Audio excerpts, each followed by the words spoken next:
What's going on YouTube? 65 Rider here, coming back to you with another first ride video. Today we're actually going to ride this beautiful 2026 Harley-Davidson CVO ST.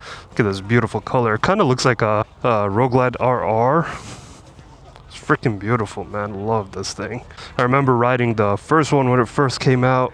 That was a big deal. It was the 2024, I believe, when it first came out. And I haven't gotten on one of these in about 2 years, so I'm excited to see if I feel any difference compared to the other one. You'll see it already has all the forged carbon, has this sporty suspension, it's got the inverted front forks, the Brembo brakes, it's got the whole package, man.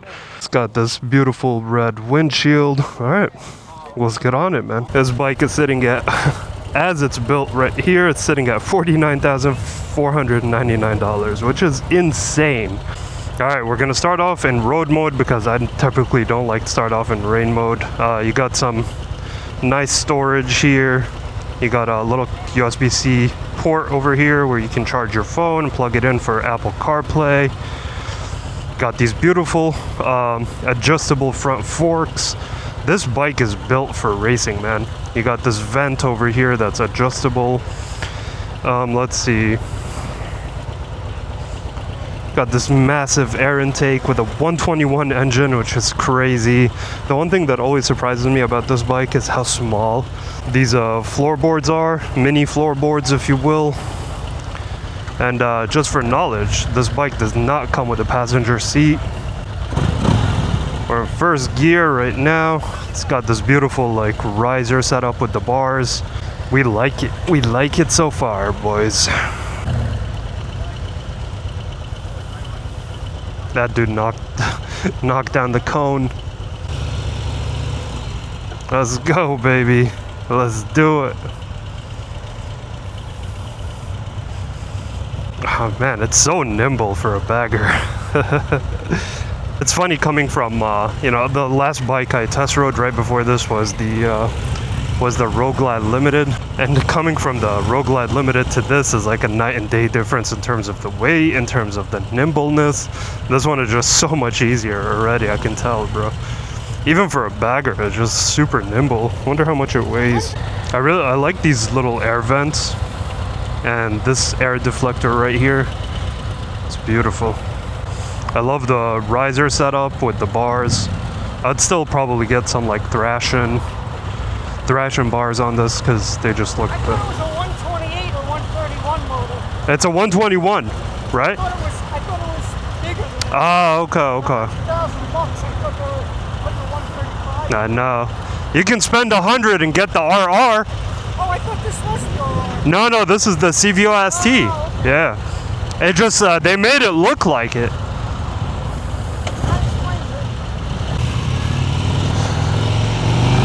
Super nimble, you guys.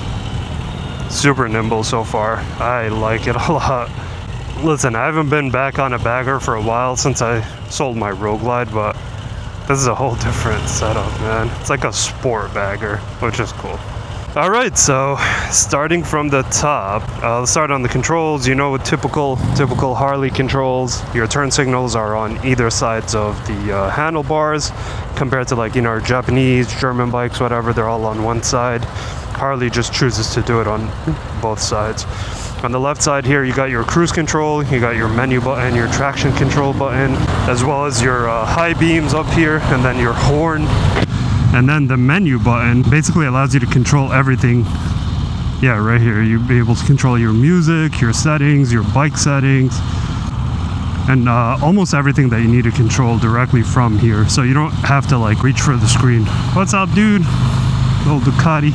So I like that. I like the fact that you don't have to reach for the screen. You can just control everything here. It's so easy and convenient. On the right side, you got your audio controls where you can actually control the speakers and control what song you're listening to and whatnot. You got your phone button. You can actually connect your Bluetooth headset. And then at the top, you got your starter button. You got your hazard signals.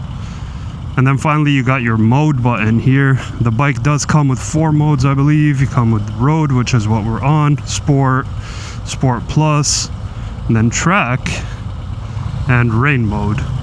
We're currently in road mode, and since this ride isn't super long, we'll switch to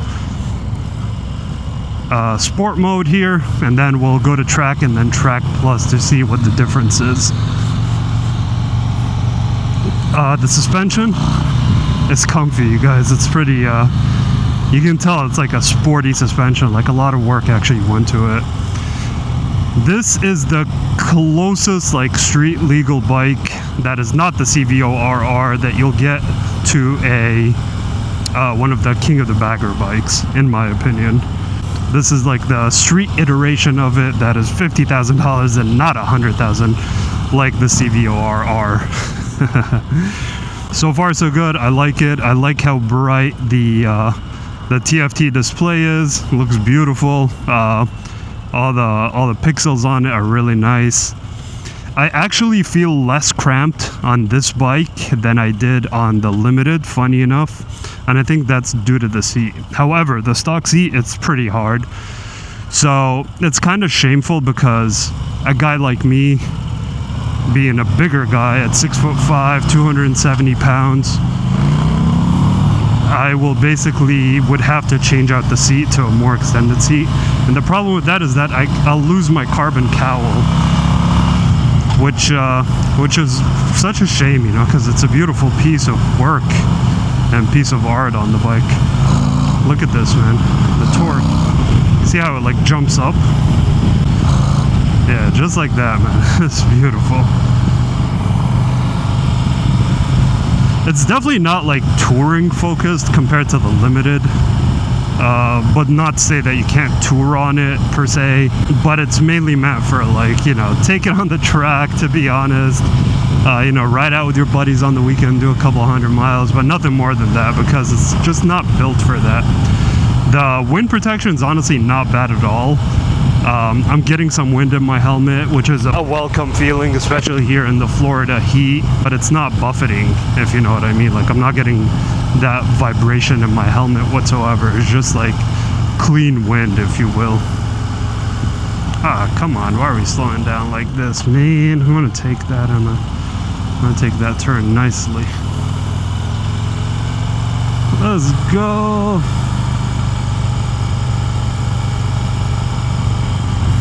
That's pretty nice. That's pretty nice. Very nimble. Very nimble. Alright, let's get out of sport and go to track mode. Oh yeah. Oh yeah, baby. Sheesh. Oh yeah, dude. Oh, jeez, man. That torque is crazy, you guys.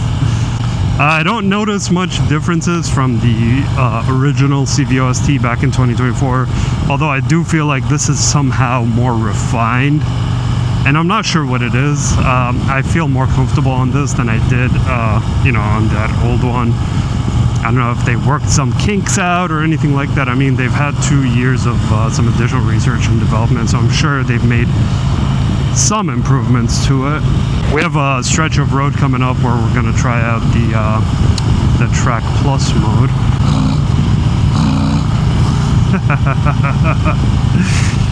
Can you imagine putting a quick shifter on this thing?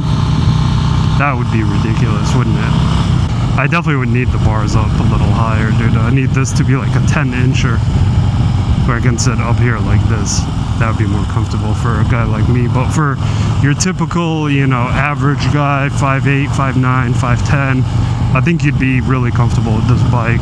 It does come with the built-in Harley crash bar, so you can also like always put your feet on it. As a bigger guy, this big-ass air intake is not bothering me whatsoever. So no issues there. Maybe if I, oh, whoops, that was the brake. Maybe if I put my leg up there, that'll, yeah, it's in the way for sure. So you need something like the Zero 3D frame-mounted highway pegs, where it just goes like right here. Yeah, that would be a nice one to have on here. I think this bike is for a couple of different people. One, for those that have been ingrained in the Harley world and already know Harleys and just want something that's a performance oriented straight out of the factory without having to spend a bunch of more money on it, then you can get this as a bagger, you know. And the advantage of this over like Lowrider ST or whatever is the weight on it. So you can, not to say that you can't tour with the Lowrider ST, but this on the highway is definitely more stable just because of physics, you know, and because of the weight of the bike. So that's your first category of people. The second category, in my opinion, is the person that is not very familiar with Harleys but has decided they want to move on to a bagger from, you know, like a sport bike or something like that, but doesn't want to give up the performance aspect of riding. Then coming into this touring model wouldn't be as significant of a difference when it comes to like performance. It still would be a big difference, but not as significant as going to like a normal Road Glide or like one of the smaller Harleys or like a Limited or something. But yeah, this is the big stretch of road, so this is where the real performance test comes in. The Florida performance test, because there's no twisties here. All right, he's saying let's go. Go ahead, buddy.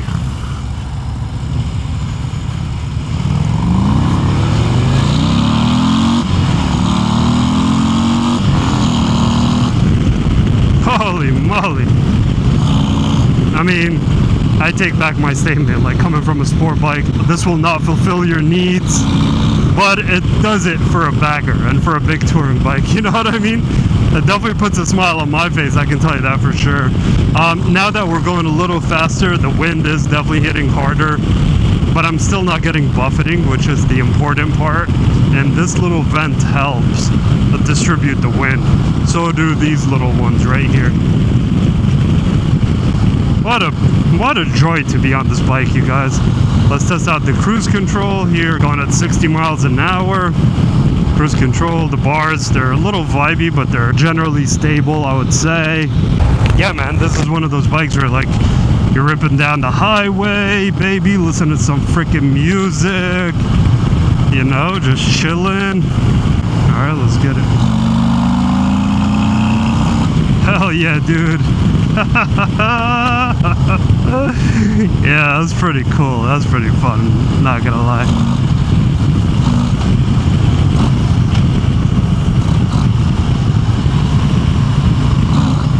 Look at this.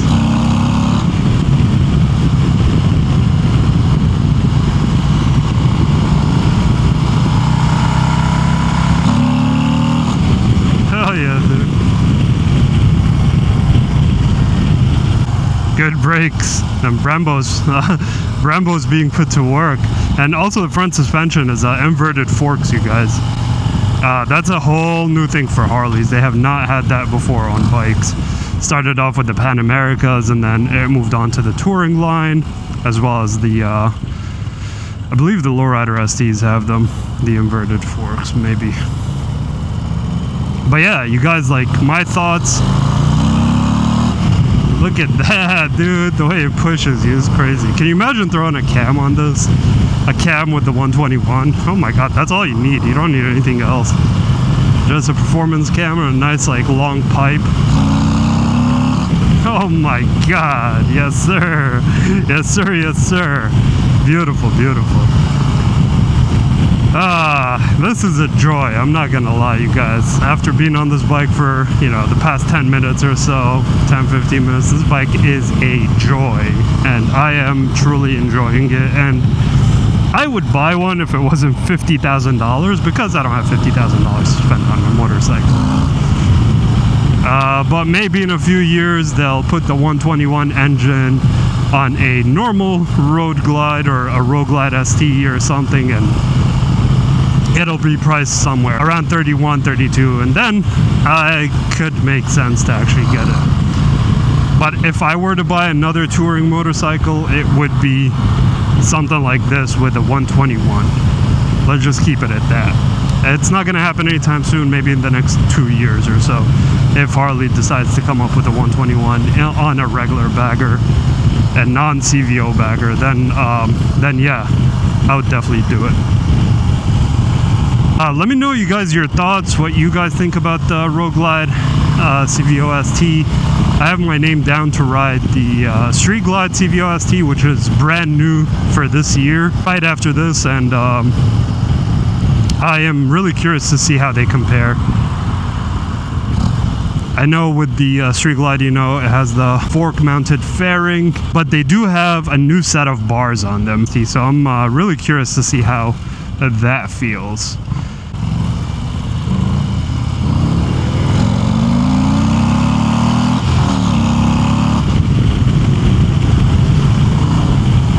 It's crazy. Would you guys fork up $50,000 to buy this motorcycle, get all this beautiful forged carbon, or would you not? Where's the rest of the crew? I think we lost the rest of the crew. Or would you not?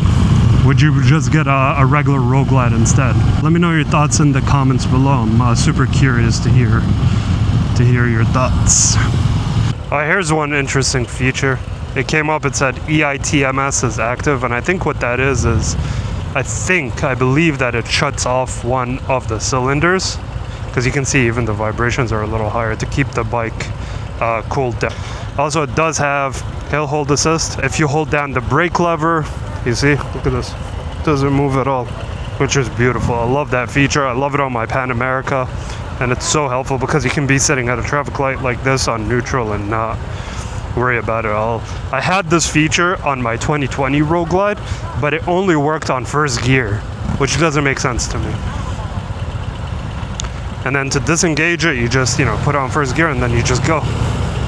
It gets disengaged automatically, which is an awesome feature. It's called the Hill Assist feature. All right, you guys, I'm gonna go ride the Street Glide CVO ST next. And because I'm super curious about comparing them both and seeing how it feels. Let me know, you guys, your thoughts in the comments below. Would you spend $50,000 on a motorcycle? And if so, why would you? And if not, why would you not? Alright, you guys, hope you enjoyed the video. Hit that like button, subscribe to the channel, and I hope to see you guys on the next one. Peace. Later.